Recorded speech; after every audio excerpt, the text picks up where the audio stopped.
Arratsaldeón, y vamos a comenzar invocando al Espíritu Santo para que ilumine esta asamblea, ilumine también especialmente al ponente y a todos nosotros nos haga renovar la gracia que la Iglesia Católica hace 50 años vivió en el Concilio Vaticano II. Con ese motivo nos estamos juntando mensualmente y pedimos al Espíritu que nos renueve con motivo de este año de la fe. Oh Señor, envía tu Espíritu que renueve la faz de la tierra.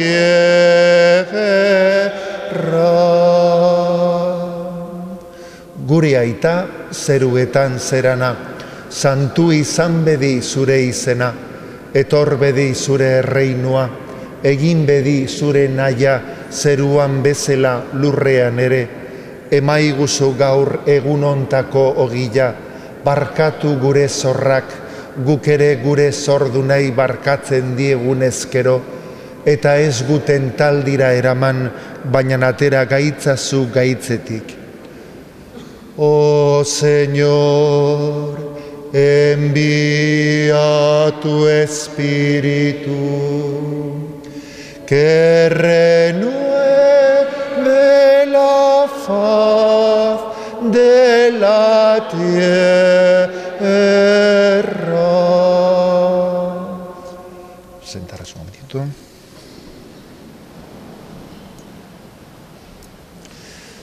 Arratsaldeon guztioi eta ongi etorriak. Katedralari Eliz ama esan ohi zaio eta ama bezala bere seme-alabei hartzen zaituzte pozik. Pozik ere 50 urte dirala Vatikanoko bigarrengo batzarra bukatu zanetik eta pentsatu genuen garai hartako konzilioko dokumentu guztiak aztertuz, hile bakoitzean gotzai bati eskatu diegu argitzeko, eta oraingo honetan Bibliari buruz berezito zen hori edo daukan gotzai bati, estudiok berezia dauzkan bati eskatu diegu. Le damos la bienvenida a don Juan Antonio Aznárez, obispo auxiliar de Pamplona Tudela, de nuestro arzobispado de Pamplona Tudela, que es obispo auxiliar pues muy recientemente, porque está ordenado como obispo el 9 de septiembre.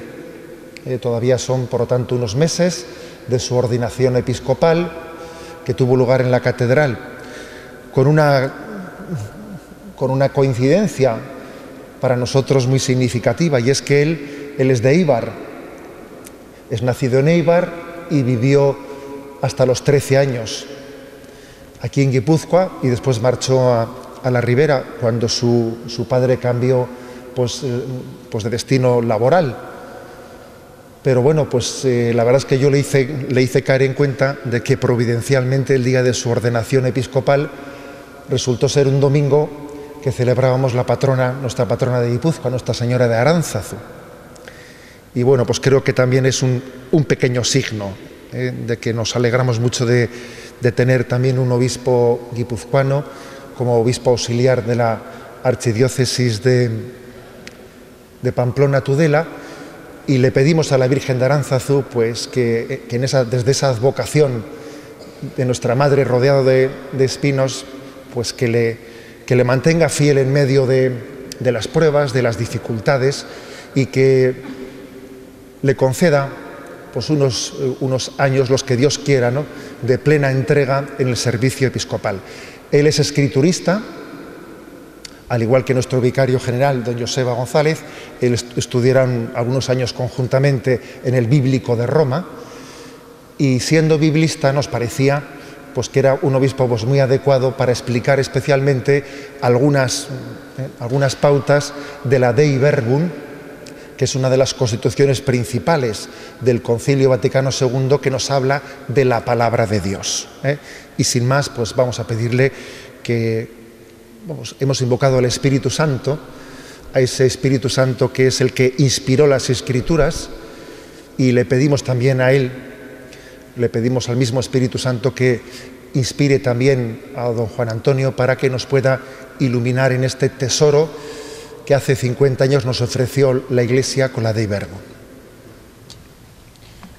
Muchas gracias, don José Ignacio, y encantado de estar aquí en la catedral de la diócesis que me vio nacer y en la que fui bautizado y en la que viví mi fe hasta los 13 años.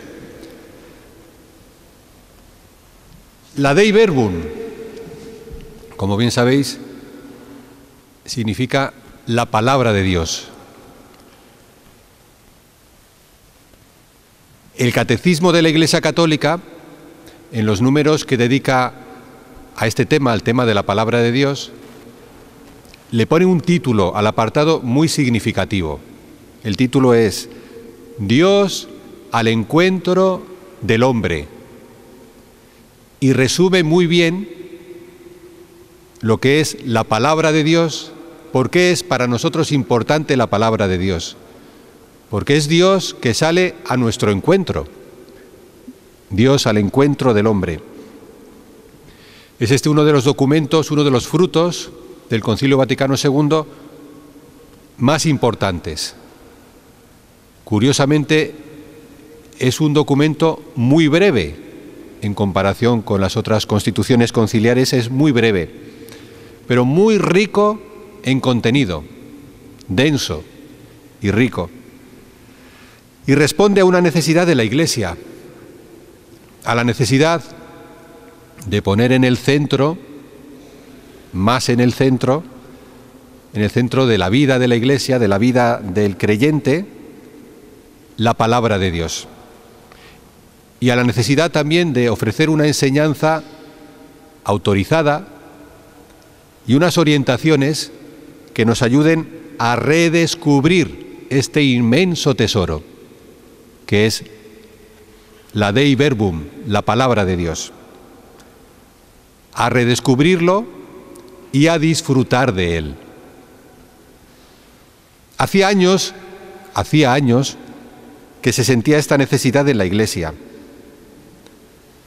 Es verdad, lo sabemos, que debido al uso que habían hecho los hermanos protestantes de la Escritura, de la Biblia, y por miedo a que nuestros fieles interpretasen erróneamente, equivocadamente, la Escritura, es verdad que durante bastante tiempo no se fomentó entre nosotros, los católicos, la lectura, el contacto personal con la Biblia, con los libros de la Sagrada Escritura,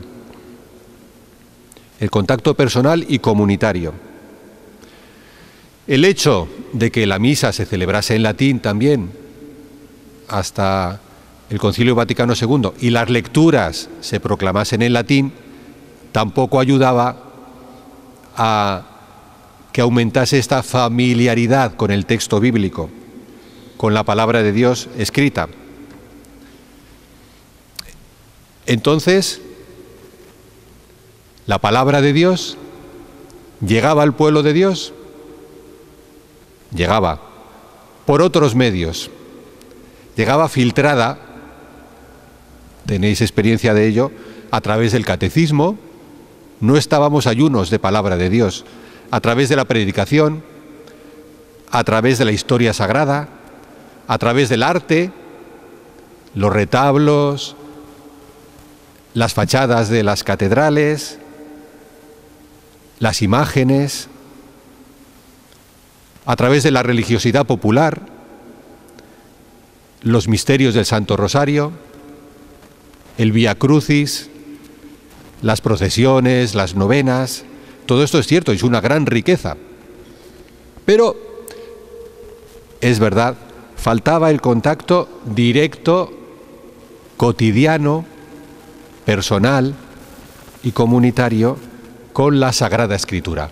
Tenerla en la mano, tenerla como libro de oración, el libro de oración por excelencia. Eso no, faltaba en general Por supuesto que siempre ha habido gente, pero eran minoría.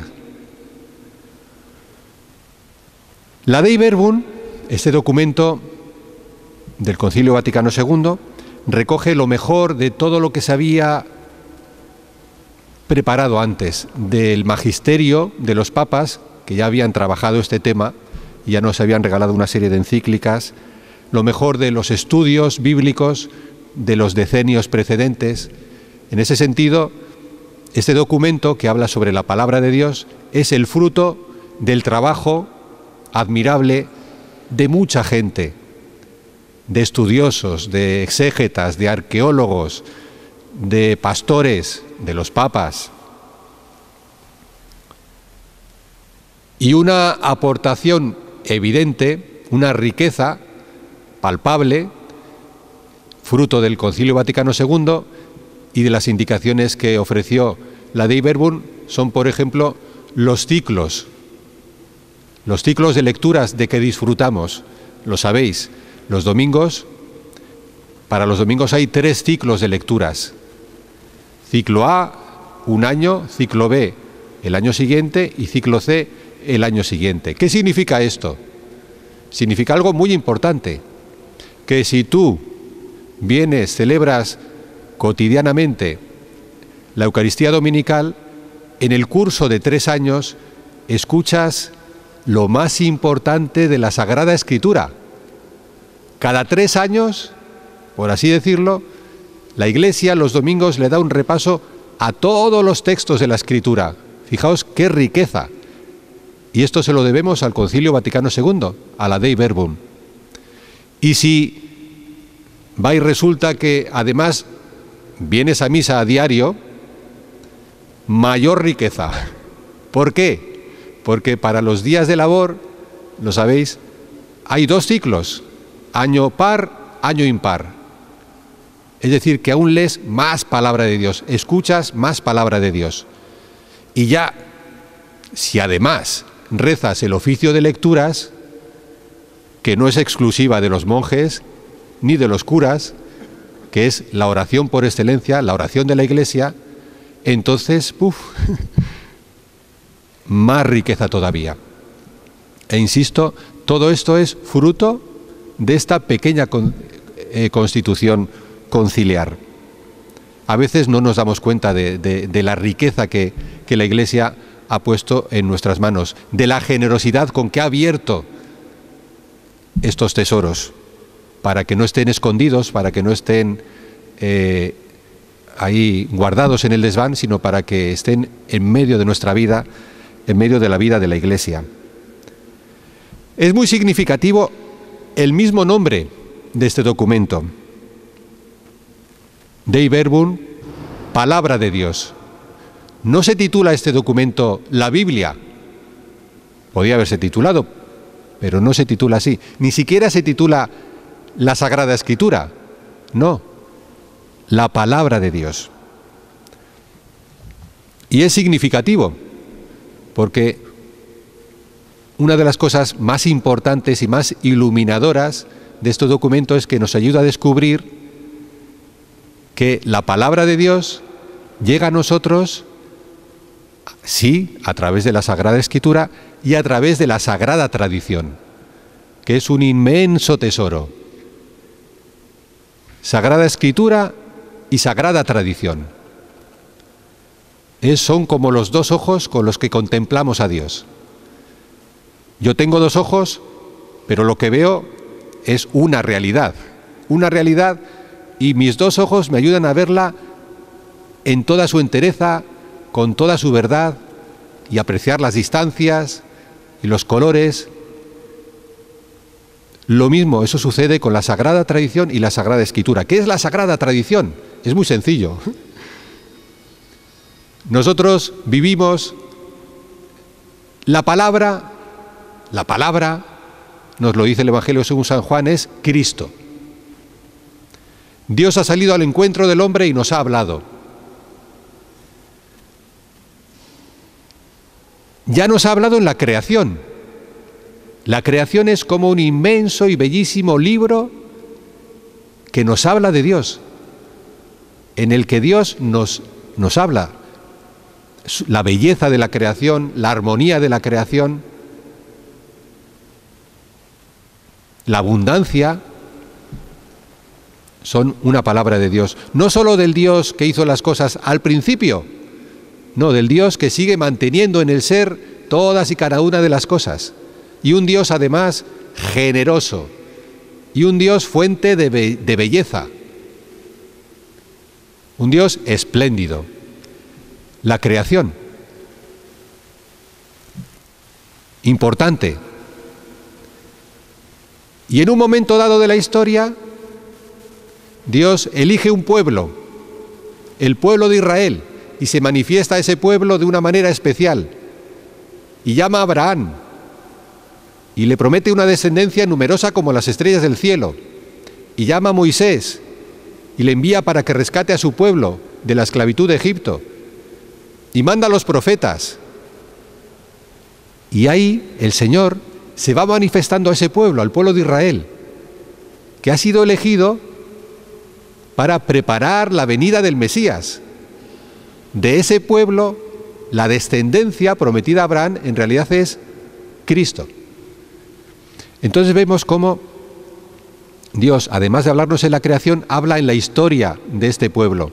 Por eso es tan importante para nosotros el Antiguo Testamento, porque en el Antiguo Testamento Dios nos está hablando hoy también, con palabras y con hechos, con los mandamientos, con los oráculos de los profetas y con los hechos salvadores, las intervenciones salvadoras que se nos cuentan en el Antiguo Testamento. La llamada de Abraham, la fe de Abraham, los profetas con sus dudas, con sus miedos, el yo estoy contigo, adelante, ánimo, el exilio en Babilonia, la vuelta del exilio, la reconstrucción del templo, todo eso fue y sigue siendo palabra de Dios para nosotros.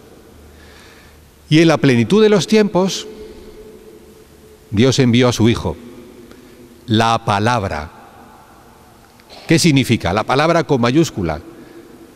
Que todo lo que antes nos había anunciado, lo que estaba prefigurado en el Antiguo Testamento, lo que el Antiguo Testamento estaba preparando, se cumple plenamente en Cristo.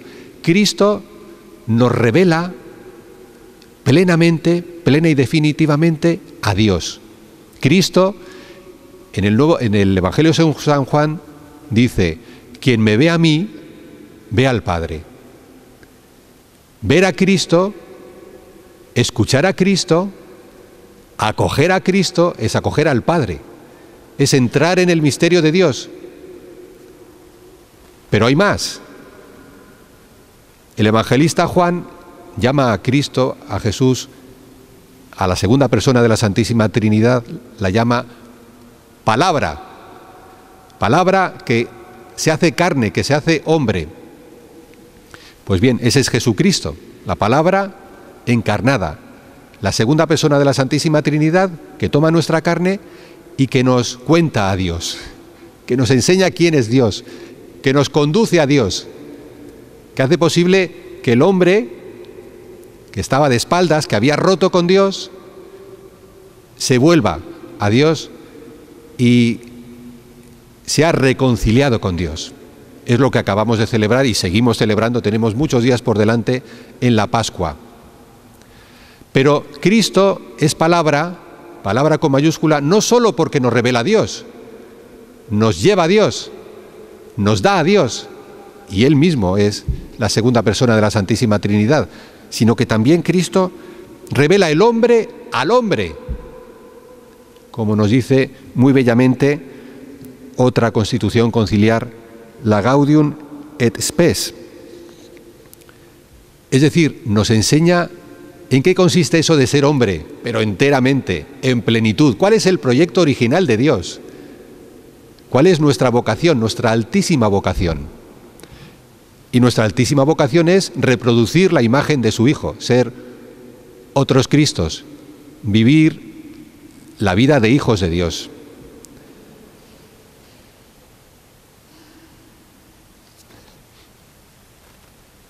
A la hora de los padres conciliares, a la hora de explicar, la palabra de Dios es importantísima para nosotros.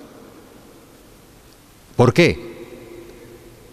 Ya lo estamos viendo. Hay una cita de la primera carta del apóstol San Juan, que ellos traen a colación, y dice así, fijaos, de la primera carta del apóstol San Juan: os anunciamos la vida eterna, que estaba con el Padre y se nos manifestó. El Hijo, que ha tomado nuestra carne y ha salido a nuestro encuentro. Eso os anunciamos. Cristo es la vida eterna. Lo que hemos visto y oído, os lo anunciamos a vosotros, a fin de que viváis también en comunión con nosotros, y esta comunión nuestra sea con el Padre y con su Hijo Jesucristo. Os anunciamos la vida eterna. Significa que os anunciamos que es posible la comunión con Dios y entre nosotros en Cristo, que es posible lo que el corazón del hombre anhela, la reconciliación, el amor, el perdón, la donación, la comunión, es posible en Cristo. Y en eso consiste la vida eterna, en conocer a Dios, amar a Dios, y conocer al prójimo, amar al prójimo. Lo dice también, lo escuchábamos en el Evangelio del domingo, hacia el final, el Evangelio del domingo pasado: muchos otros signos que no están escritos en este libro hizo Jesús a la vista de sus discípulos. Estos se han escrito para que creáis que Jesús es el Mesías, el Hijo de Dios, y para que creyendo tengáis vida en su nombre. La Escritura, la palabra de Dios escrita, tiene este objetivo, este fin: que creamos y creyendo tengamos mucha vida en su nombre por el poder de Jesús. También en ese mismo Evangelio, recordáis, Jesús le dice a Tomás una frase chocante: dichosos los que crean sin haber visto. Y yo me pregunto, ¿pero es posible creer sin haber visto? ¿Es posible creer sin haber visto? ¿Y qué es creer? Ya puestos a preguntarnos, ¿qué es creer en Jesucristo? Creer en Jesucristo es conocerle, escucharle, hablarle, tratar con él, verle obrar milagros, recibir su perdón, recibirlo a él, su cuerpo y su sangre. Es decir, dichosos los que crean sin haber visto, significa sin haber visto con sus ojos de carne, pero vemos con los ojos de la fe. Podemos conocer a Cristo gracias a la palabra de Dios. La sagrada tradición, que es la vida de la Iglesia, que es la fe de la Iglesia, la Sagrada Escritura, que nos permite escuchar a Jesús, con la garantía de que eso viene de Jesús. Nos permite contemplarle recorriendo los caminos de Galilea, llamando a los discípulos, subiendo a Jerusalén, muriendo y resucitando. Nosotros podemos creer y ver con los ojos de los primeros testigos. En ese sentido, necesitamos ver para creer. En este sentido, claro que sí. Y por eso podemos entender mejor la frase famosa de San Jerónimo. San Jerónimo dijo: el desconocimiento de las Escrituras es desconocimiento de Cristo. Démosle la vuelta. ¿Quieres conocer a Cristo, tratarle, escucharle, intimar con Él? Lee las Escrituras. Lee las Escrituras con el corazón y la mente de la Iglesia, invocando al Espíritu Santo, como hay que leerlas.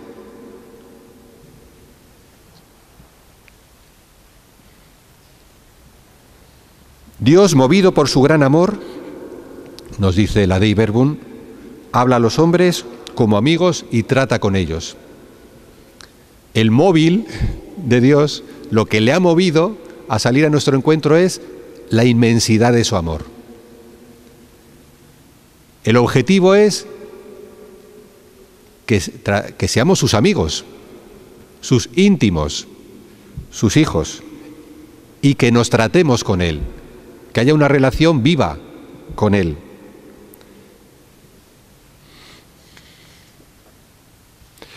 Jesucristo no solo revela a Dios, revela el misterio de Dios, nos introduce en el misterio de Dios, sino que además no solo nos revela, sino que nos salva, no solo nos informa de cosas importantes para nuestra vida, sino que nos rescata de las esclavitudes pues en las que habíamos caído por el pecado, y nos introduce en la vida en la medida en que nos dejamos guiar por Él y por la Iglesia, su esposa. Detengámonos un momento en este tema al que ya he aludido de la Sagrada Tradición y la Sagrada Escritura. Cristo, cuando ya, y durante su ministerio público, lo sabemos, en ningún momento consta que dijese a ningún apóstol, a ningún discípulo: oye, escribe esto que no me fío yo, no sé yo si lo vas a decir bien o no lo vas a decir bien. No consta que Cristo mandase escribir nada. ¿Qué significa esto?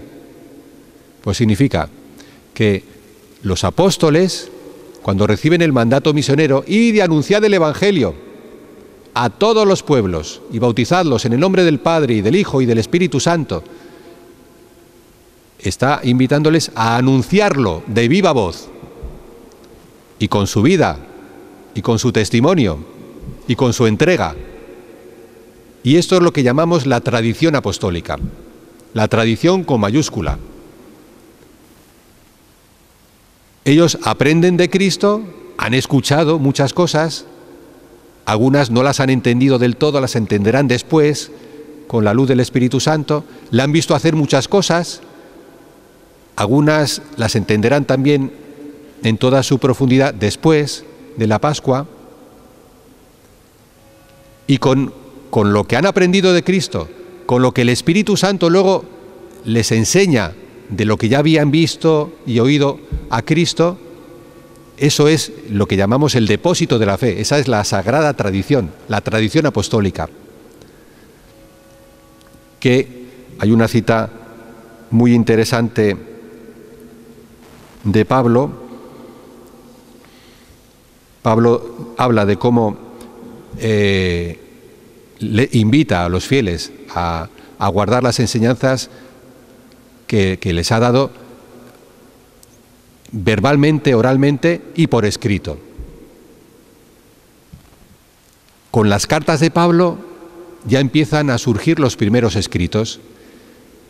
Lo que este conjunto de libros que llamamos Biblia, la Sagrada Escritura, de la que disfrutamos, nace de la tradición apostólica, en el seno de ese río caudaloso.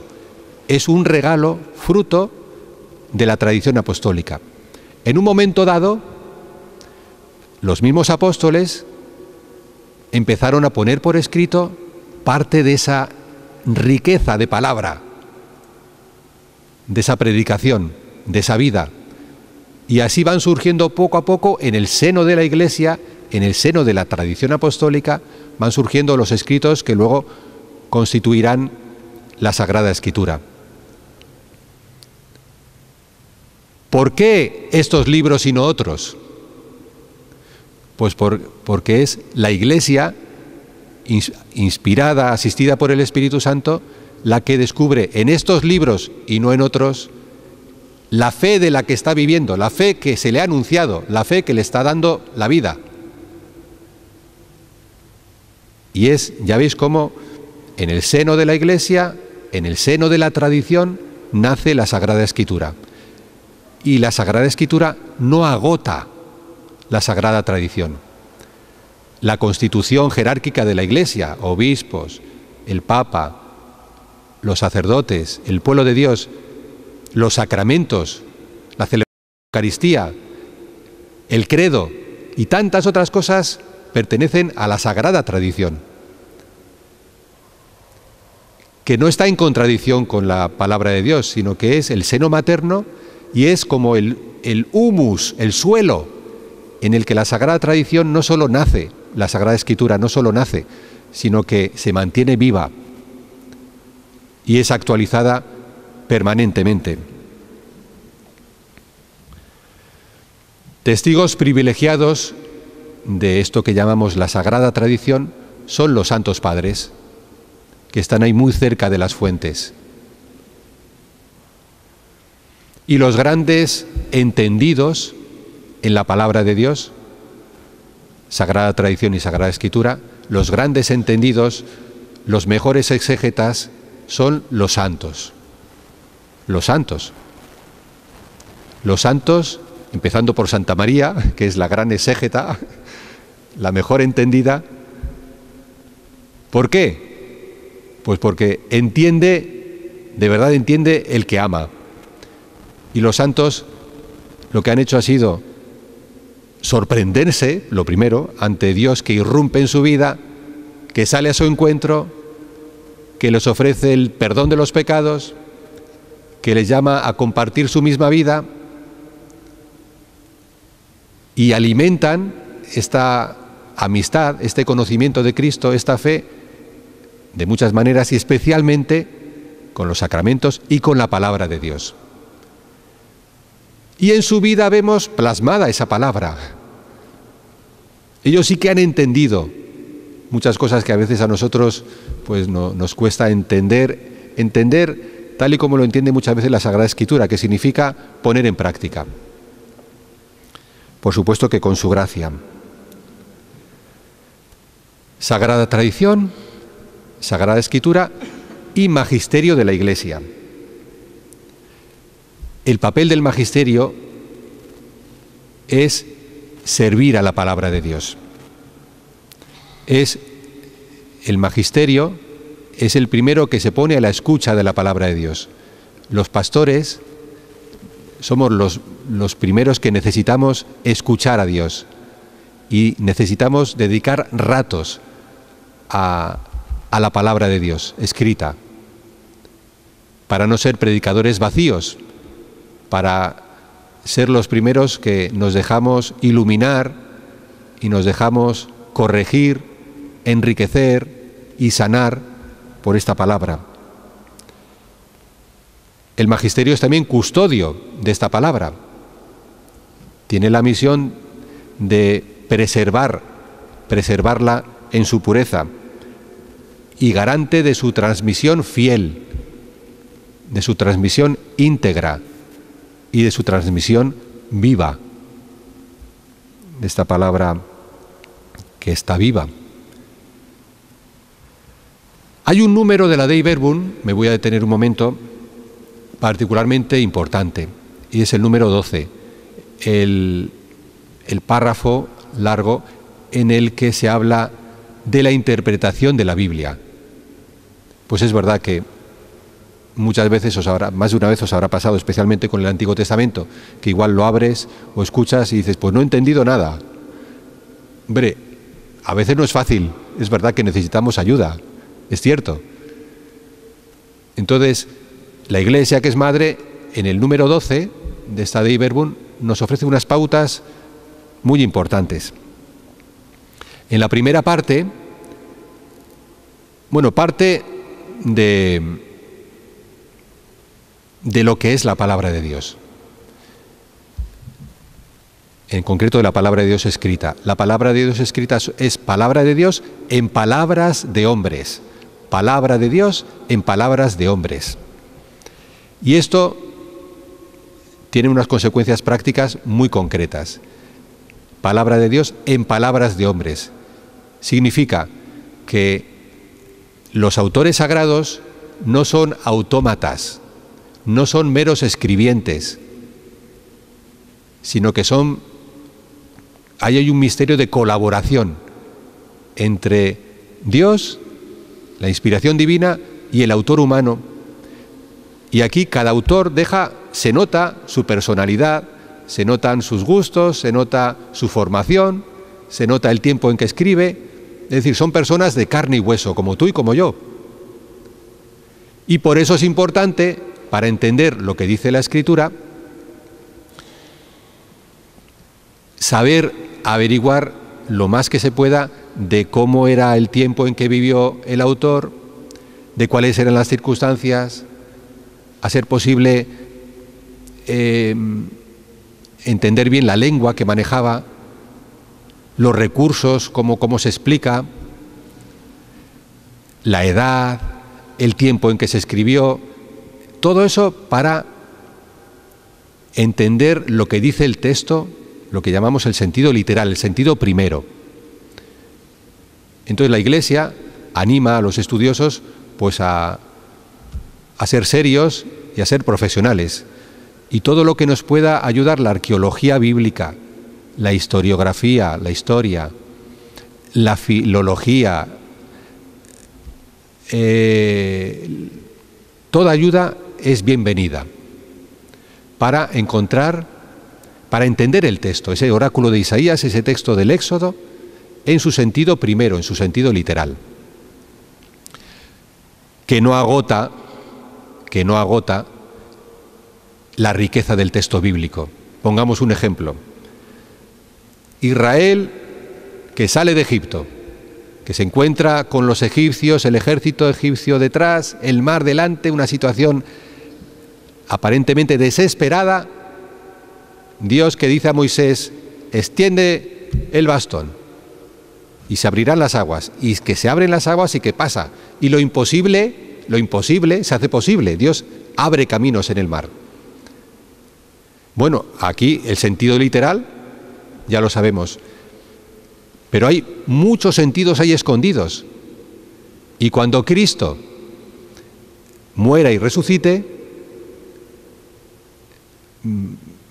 la Iglesia y los primeros discípulos, los primeros cristianos, se darán cuenta de que, y cuando instituye la Eucaristía también, de que aquella Pascua, aquel paso de la muerte a la vida, de la esclavitud a la libertad, estaba anunciando este otro paso, nuestra Pascua, la Eucaristía, el paso de la esclavitud del pecado a la libertad de los hijos de Dios, de la gracia. Sentido literal, Israel, un pueblo de la antigüedad que milagrosamente se libera del dominio de la tiranía a que lo tenía sometido Egipto, sentido literal. Un sentido espiritual ahí está anunciado, prefigurado y preparado el misterio de nuestra Pascua. Es simplemente un ejemplo. De este número 12 es especialmente interesante la segunda parte. En la segunda parte se nos dan los criterios que han de guiar nuestra interpretación de fe, nuestra interpretación de creyentes. Y se nos dice, hay que interpretar el texto bíblico con el espíritu con que fue inspirado, con el corazón y la mente de la Iglesia, teniendo en cuenta toda la Escritura y la unidad de la Escritura. Es decir, no sacando los textos de su contexto, sino teniendo en cuenta toda la Escritura, teniendo en cuenta la tradición viva de la Iglesia y teniendo en cuenta la analogía de la fe, es decir, la fe de la Iglesia. En ocasiones, entre los estudiosos, se ha descuidado, se ha olvidado esta segunda parte. Resumiendo, es leer los textos con el corazón y la mente de la Iglesia. Abrir la Escritura en actitud de fe y de humildad, invocando al Espíritu Santo y pidiéndole la luz para que nos abra las inteligencias, para que nos abra el corazón y para poder entender y acoger esa palabra. Esto es básico, es fundamental. Y ahí, guiados por la Iglesia, pues nos zambullimos en ese mar de vida que es el de la Sagrada Escritura, y se produce, con la ayuda de Dios, ese diálogo, podemos entablar ese diálogo de amistad, de amor con el Señor. La palabra de Dios está viva. Y el Espíritu Santo, como os digo, nos ayuda a entender que ahí hay una palabra para mí. Y es maravilloso cuando pues eso, te vas entendiendo las Escrituras. Y cuando vas viendo que el Señor te regala en el Evangelio, en la segunda lectura, en el Salmo, una palabra que te consuela hoy con tus problemas, que te ilumina, que te anima, que te riñe, que te corrige. Porque esto, aquí es donde Dios quiere llevarnos, a este diálogo personal.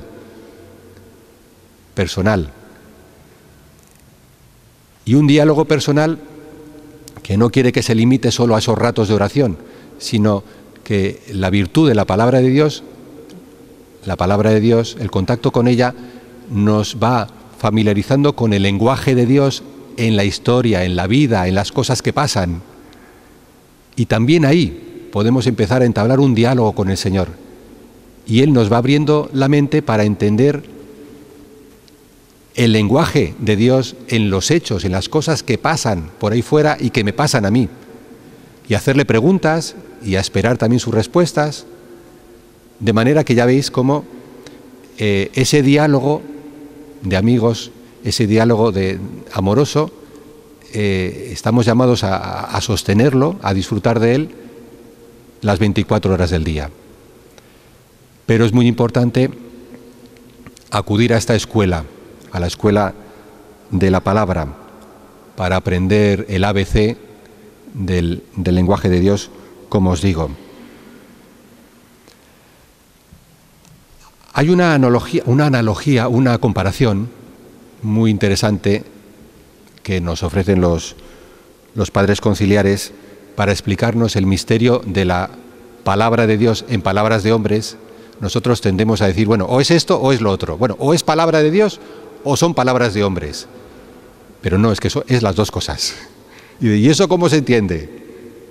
Bueno, pues el misterio de la encarnación nos ayuda.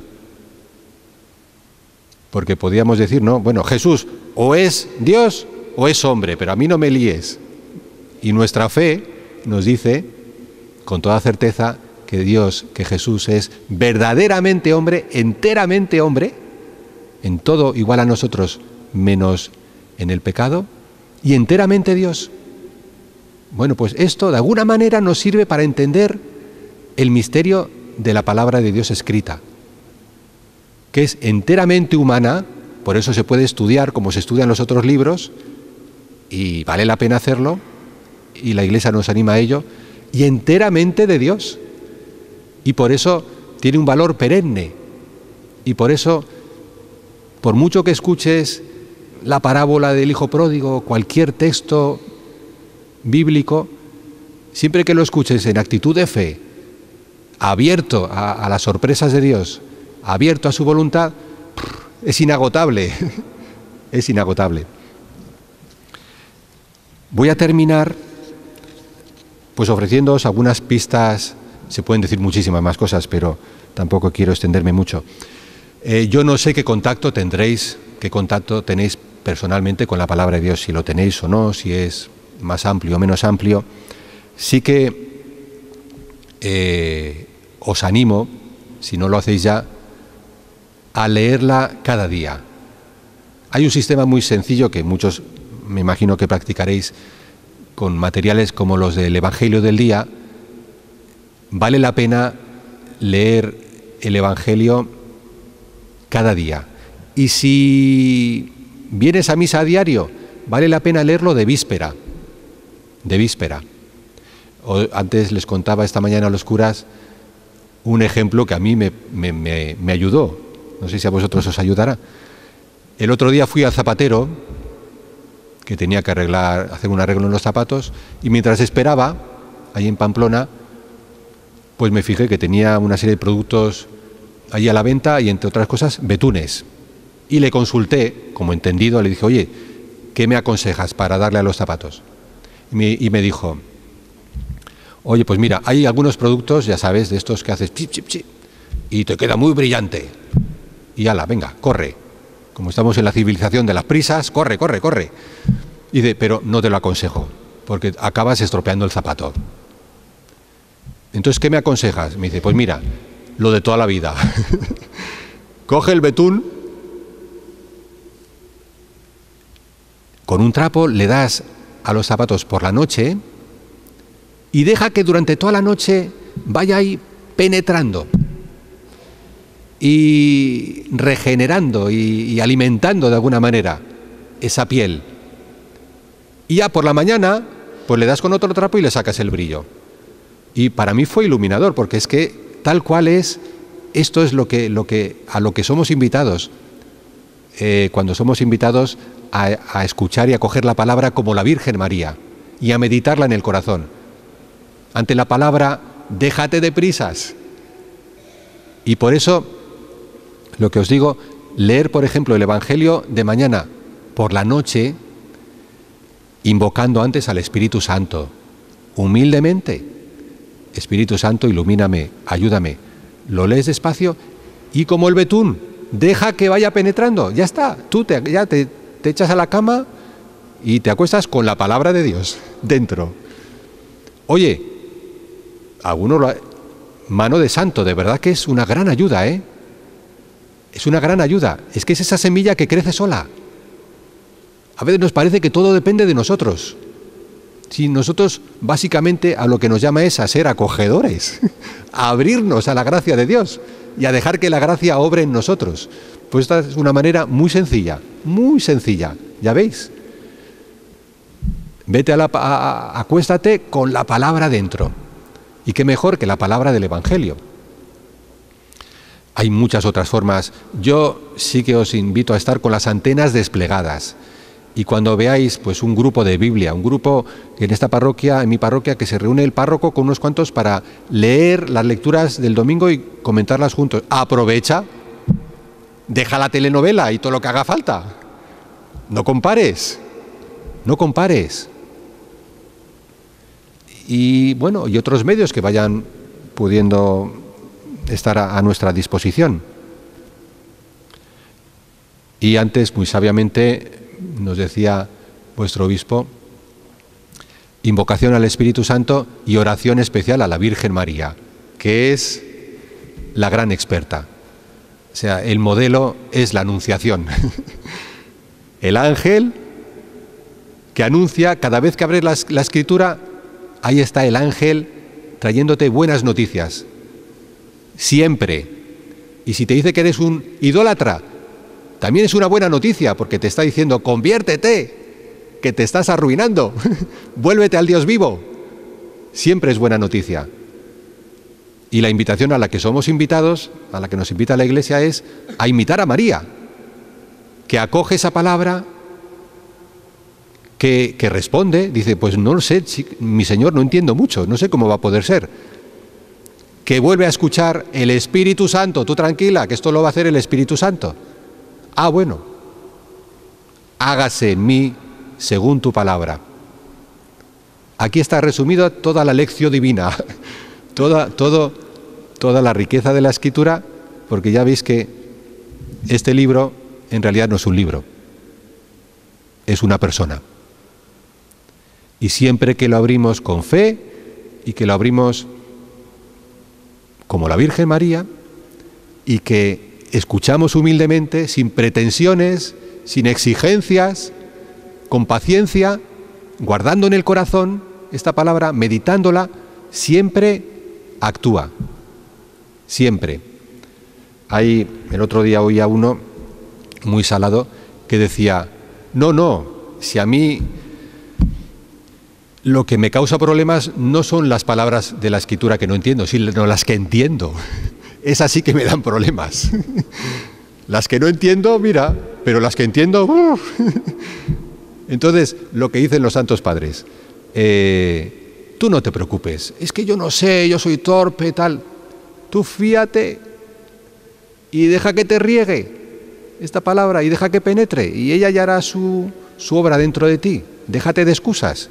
Eso también lo decían los profetas, no valgo, soy demasiado joven, soy demasiado viejo, soy tartamudo. Bueno, pues bien, si quieres desahogarte, te desahogas, pero luego, al final, dile, aquí estoy, Señor, para hacer tu voluntad. Pues nada, espero que os haya servido este humilde servicio y os pido que recéis por mí. Hoy hago 7 meses de obispo nuevo, obispo novato, y gracias por vuestra acogida y por vuestra paciencia.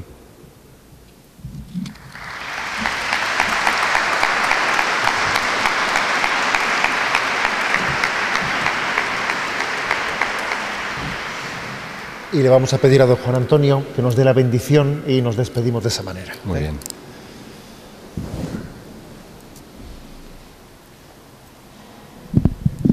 Vamos a hacerlo cantado. En nombre del Padre, del Hijo y del Espíritu Santo. El Señor esté con vosotros. Y con tu espíritu. Y la bendición de Dios Todopoderoso, Padre, Hijo y Espíritu Santo, descienda sobre vosotros. Amén. Podéis ir en paz. Demos gracias a Dios.